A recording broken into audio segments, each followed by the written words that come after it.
Welcome back everyone. Today we are going to extract some piperine. For this you are going to need isopropanol and black pepper. Also you will need clean glassware that has never been in contact with anything toxic. You can see that the black pepper I used is very coarse. It would be absolutely unsuitable for extraction in this form.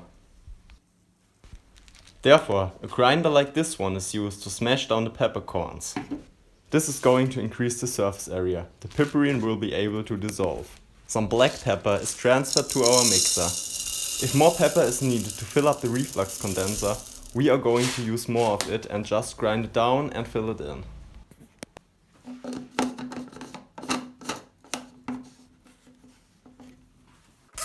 Then the pepper is grinded into a semi-fine powder. You don't want the pepper to become too fine, or else it would clog up the reflux condenser. In the end, our powder looked like this. The particles of the ground pepper are not too fine and also not too large. Before we start packing everything up, I have to show you something. This is our sock slit extractor. You can see that it doesn't look like a normal sock slit extractor. And this is because this is a high performance sock slit extractor. Vapors travel through this double wall and heat up the contents of the inner, let's call it extraction tube. There you can then here, drop in there, get heated, dissolve whatever is contained within what we want to extract. Then the reflux fills up, and like any normal reflux condenser, it also has a siphon tube. It fills up until the liquid hits this point and everything gets siphoned down into our boiling flask. This tube is also contained within the glass, which I find really interesting. So let's start. A piece of cotton is thrown into our sock slit extractor. The cotton will prevent the pepper from clogging up everything and also from getting into our solvent.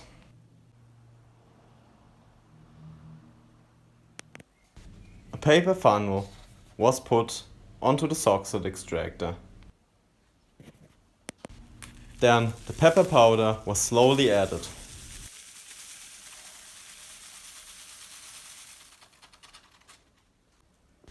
The volume of the sock slit extractor was bigger than I thought.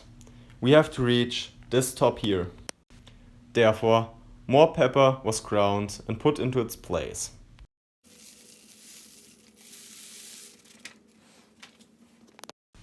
I had to do this exactly 2 more times. Afterwards, everything was packed down using a cotton pad. Now it's time to add our solvent. I prefer to fill up the reflux condenser up to this point before filling up our boiling flask to speed things up. Also, I don't know what volume this reflux is because I'm using it the first time, and therefore we want to fill it up just up here. Yeah, this might take a while, but we have time.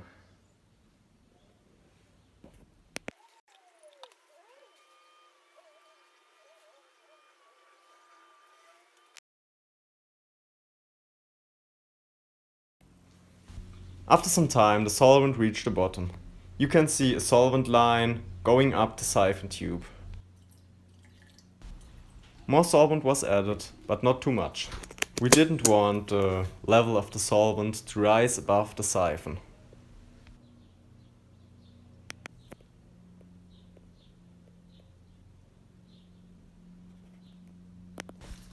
Then approximately 200 milliliters of isopropanol were added to our boiling flask.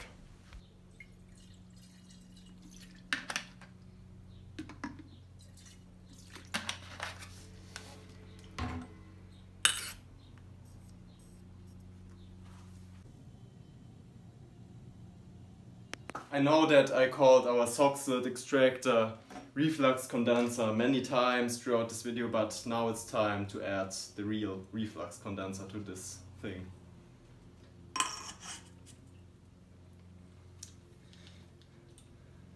And while I'm doing this, let me explain how all of this works. Our solvent down here starts to boil.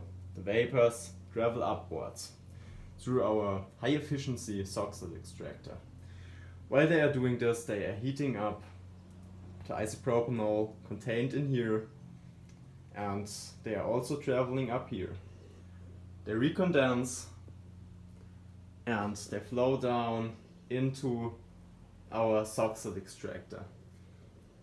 When the solvent rises above this certain level here, let me show you, our siphon takes action. The liquid goes back down here and everything gets siphoned back into our boiling flask.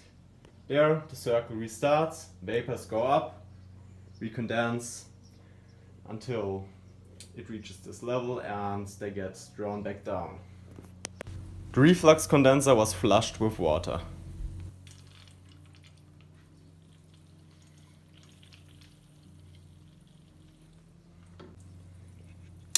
And the heating mantle was turned on medium heat. Here you can see the vapor front of isopropanol slowly climbing up here. I believe that when it reaches this point, because the contents of this are still cold, it will take quite some time until it reaches the condenser.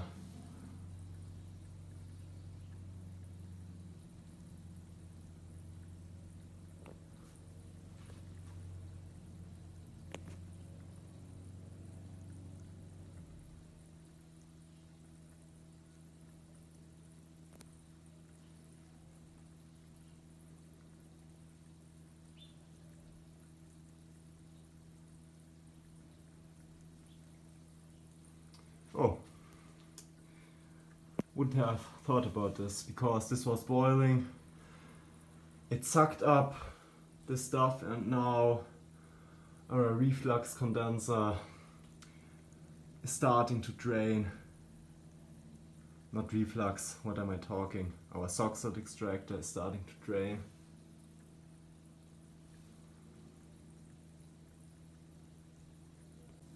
You can see that the solvent is now taking on a slightly yellow color. While this thing right here is doing its job, I decided to calculate how much pepper we used. We used 150 grams of black pepper in total. Now you can have a real look at the Soxhlet extractor working. You can see a small stream of extract flowing down here and also vapor going up. The vapor front is at this level right now and it's continuing to climb.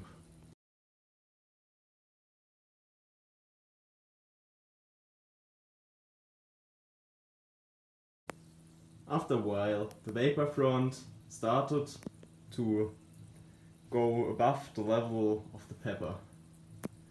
You will soon see that the vapors will enter these holes and then they will recondense.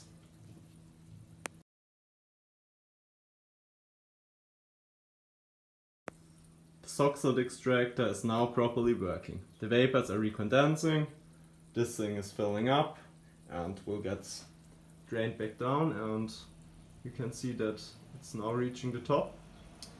Yeah.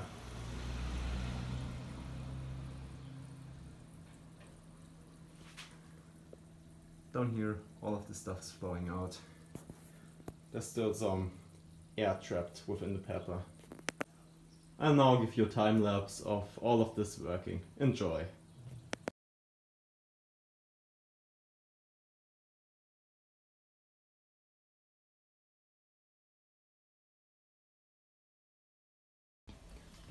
"10 grams of sodium hydroxide were dissolved in 100 milliliters of 80% isopropanol.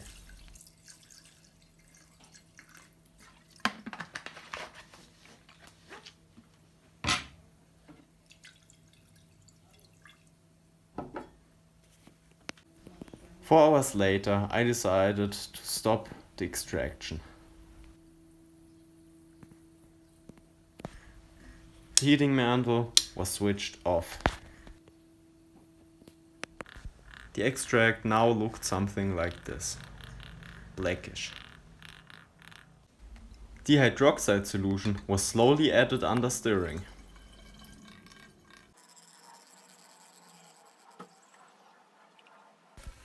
Then vacuum filtration was performed to get rid of various contaminants. You can see that the solution still has a somewhat dark or black color.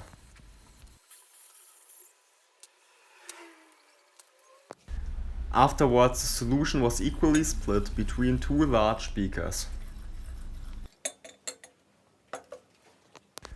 Distilled water was added. While doing this, the piperine crashes out of solution. For some strange reason, the right beaker turned out to be a different color. The beakers were covered with plastic foil. Then they were put into the cooler overnight.